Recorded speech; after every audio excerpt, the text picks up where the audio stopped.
El Señor sea con ustedes. Y con su espíritu. Proclamación del Santo Evangelio de nuestro Señor Jesucristo, según San Mateo, Gloria a ti, Cristo Señor. en el capítulo 17, del versículo 1 al 9.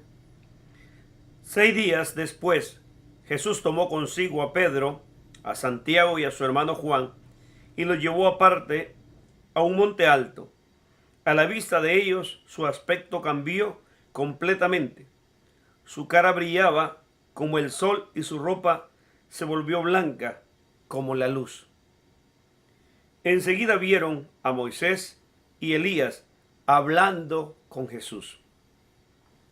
Pedro tomó la palabra y dijo a Jesús: Señor, qué bueno es que estemos aquí. Si quieres, levantaré 3 tiendas, una para ti, otra para Moisés y otra para Elías. Estaba Pedro todavía hablando cuando una nube luminosa los cubrió con su sombra, y una voz que salía de la nube dijo: Este es mi Hijo, el amado, este es mi elegido, escúchenlo. Al oír la voz, los discípulos se quedaron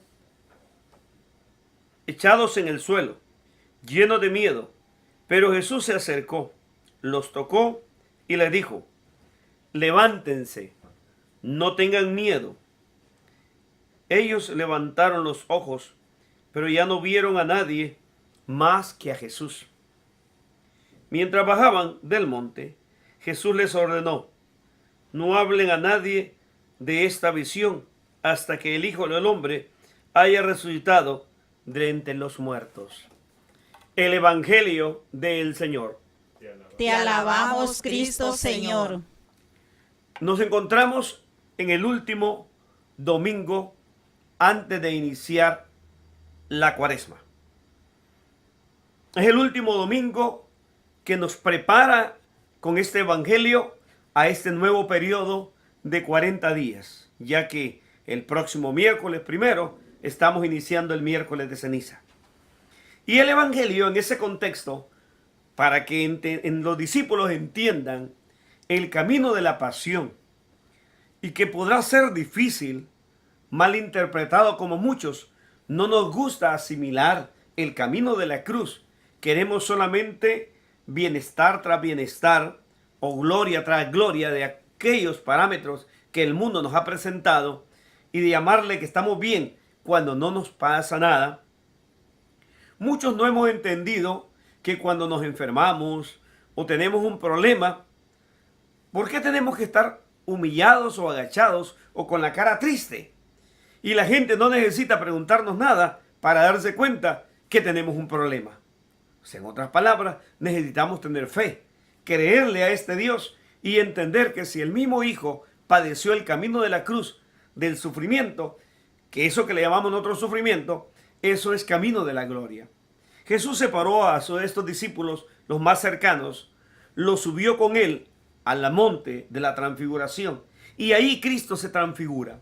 Su rostro se vuelve tan resplandeciente, la luz es tan inmensa y tan intensa que Pedro y los demás discípulos no soportan la emoción. Y Pedro, sin escatimar esfuerzo y sin medir las limitaciones o las consecuencias, va a llegar a decirle: Señor, qué bien es estar aquí. Sí, eso es bien. ¿Quién no quisiera estar en la gloria de Dios? Pero quedémonos aquí, Señor. Hagamos 3 chozas. Una para ti, otra para Moisés y otra para Elías. A muchos sacerdotes y obispos les pasa igual que Pedro.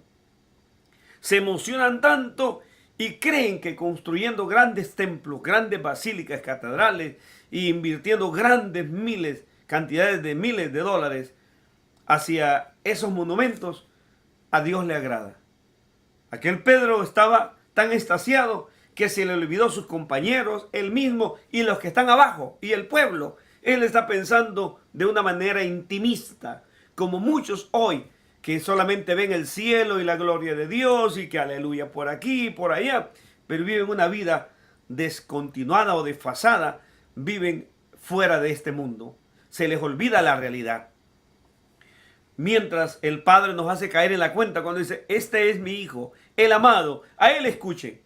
Y Jesús todavía los pone más en la realidad. Además de escucharle a Él, hay que bajar.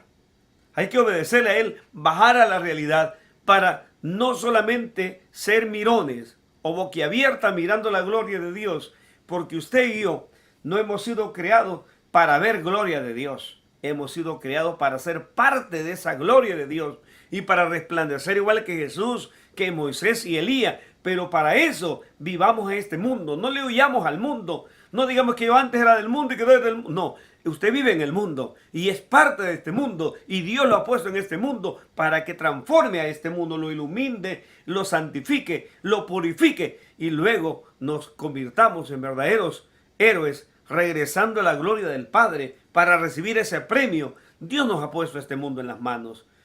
Jesús va a decirle a ellos, no digan a nadie todavía. Es que la vida de la gracia de Dios hay que conquistarla. Y como Jesús mismo dice, solamente de los esforzados es el reino de los cielos. Y se nos invita a nosotros a esforzarnos para alcanzar y poder obtener lo que es la gloria de Dios como Cristo nos lo presentó. Amén.